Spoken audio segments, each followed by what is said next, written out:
Alright, welcome to the latest installation of new cards revealed in the new upcoming set, Goblins vs. Gnomes. We start with some Ogres. We already saw the Ogre Warhammer, I believe it was called.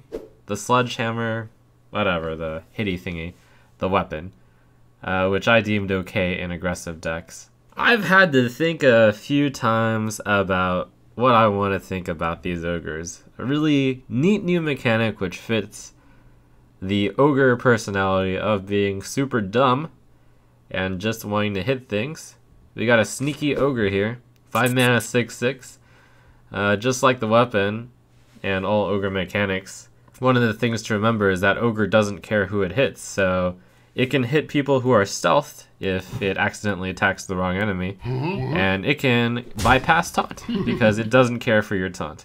So the easiest card to compare this card to is Stranglethorn Tiger, 5 mana 5/5.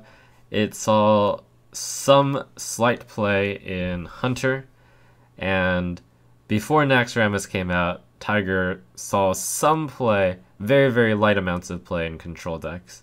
It's hard to think about which deck it fits. It is a rogue card. I mean, it might just be a general all-arounder. 5 mana for a 6/6 is really strong. And the thing that I was really thinking about is Ragnaros. So Ragnaros is an 8 mana 8/8, and it has way worse of a chance to attack the wrong enemy, because it has an equal chance to attack any enemy, whereas Ogre Ninja usually has an above average chance to hit the enemy you want, assuming that there are more than one minion on the field. Because then otherwise you have a 50% chance of hitting. If there are 2 minions on the field and you want to hit something, you have a 50% chance of hitting who you want, and then a 25% chance of hitting the others. 5 mana 6/6, that's one of the best stats in the game. So congratulations to that. Could be an aggro finisher. That's a little bit complicated because usually face rogue would want to just hit the face, and then your opponent might actually build up some minions, and then the Ogre Ninja can't consistently hit the face. Maybe it's good in just your general control rogue deck, because it is efficient, and if you have controlled the board, then your opponent will have to deal with this at some point, and 5 mana 6 health is above average. This card is priced competitively, because there is no card in the game currently with better stats for the mana cost. Will it see play? Boy, it's really hard to say.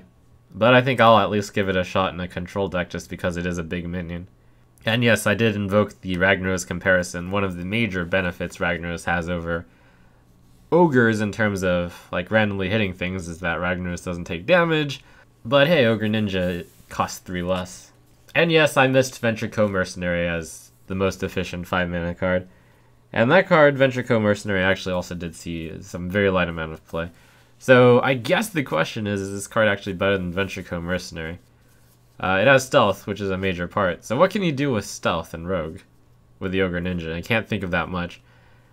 When I think of this compared with Venture Co and Stranglethorn Tiger, and knowing that both cards didn't see much play, I guess I have to conclude that Ogre Ninja won't see that much play in Constructed. And yes, Ragnaros has charge, that's a big deal too.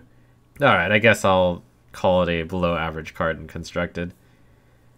Maybe it'll see some light play in control decks. It'll certainly be experimented with at first, but I think, and it's hard to say this without like actually doing the experimentation yourself, but maybe people will find out that it's not worth it. In Arena, I think this card's going to be really good, for the same reason that a New Bar Ambusher, 4 mana 5/5 card for Rogue, is good.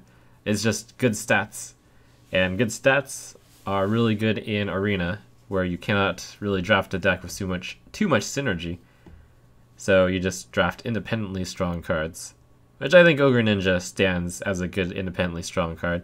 The problem with Constructed is that usually your deck is crafted to be more working togetherness, and an independently strong card with no synergy could hurt. I can't think of much that'll help with the stealth. Dunemaul Shaman, 4 mana 5/4 Wind Fury. They're really pushing good Wind Fury cards onto the Shaman. There was that 3/2 for 2. Now I got a 5/4 Wind Fury for 4. Wind Fury is double the attack if the card is not dealt with immediately. So one could almost think of this as a 4-mana 10/4. And that is scary. Given the low health amount on this card, it seems to me like this card is going to see play in similar to the 2-mana 3/2 Wind Fury Shaman card, and perhaps we'll see both of these cards played in the same deck quite a few times. In fact, I'm almost certain that if you play the 2-mana Wind Fury card, you'll also play this card. Should be in an aggressive Shaman deck. Play Flame Tongue Totems, you play Rockbiter weapons, you try to clear the board efficiently with cards like Lightning Bolt, and if either one of these cards sticks, you do a lot of damage. That's about all I can say about it. I think it'll be weak in control, again because of the 4 health. In Arena, this card's probably going to be on the slightly strong side. Similar to the 2-mana 3/2 Wind Fury. You play a 2-drop, the opponent plays a 2-drop, you send your 2-drop into the opponent's 2-drop, you play a 3-drop, your opponent doesn't have a 3, so he does a hero ability pass, you attack with the 3, and then you play Dunemaul Shaman. And then if the opponent then plays a 4, which your 3-drop plus a spell deals with, and then your Dunemaul Shaman hits for 10, they're going to have a bad time. And that's a scenario I can see easily happening. It should be a strong card because it's competitive with Yeti on 4, Overload 1, not too big a deal considering that 4-drop into 4-drop is a really good setup. Yeah, should be strong in Arena. Rogue spell Sabotage. It's very similar to Deadly Shot, which costs 3 mana. You know, now that I say that, I'm like, wow, this card is not actually that good. Okay, so it's Deadly Shot, but it costs 1 more. The good news, it's in a Rogue. Rogue tends to have more control elements. In the Miracle Rogue, you often see that you're usually up against nothing anyways, since you can clear the board efficiently. This is one of those Miracle Rogue answers against Handlock, actually. I've recently started playing quite a bit of Handlock. They play their Twilight Drake. Usually as a Miracle Rogue, you have to burn Eviscerate, you send your 3/3 in, you backstab, you Deadly Poison your weapon, you send it in. Now you can just Sabotage. I'm pretty certain if Miracle Rogue had Deadly Shot, it would run Deadly Shot, and now it has Sabotage instead.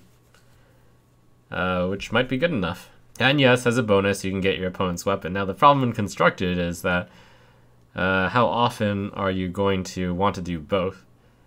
And, I mean, there are times. The dream is you're playing against a Control Warrior, they play their Ragnaros, and they have a Gorehowl out, and then you Sabotage.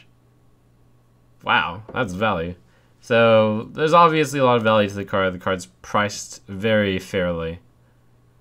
Would be too good at 3 mana. And also, I will say, it's probably better than Assassinate, even though it's random. As a rogue, in a control deck, you can usually set up the field with your efficient removal cards like Eviscerate, to where Sabotage is going to hit the 1 opponent minion. It will see some experimentation within control decks, and it might turn out to be strong. And it might be very strong in the appropriate metagame where the opponents have strong minions, and it'll be appropriate in the metagames where opponents use weapons. Some people may wonder whether or not this card kills Tyrion and its weapon. The answer is no. In Arena, Deadly Shot tends to be a pretty strong card, so Sabotage should also be priced around there. Epic cards are pretty weak in Arena also, so should be happy to see the Sabotage. Destroying weapons is a fairly common occurrence in Arena. Should be alright. Nothing too exceptional. Goblins and gnomes. Goblins and gnomes. Both are super brilliant, but you would never know. Everything they seem to make is faulty or explode.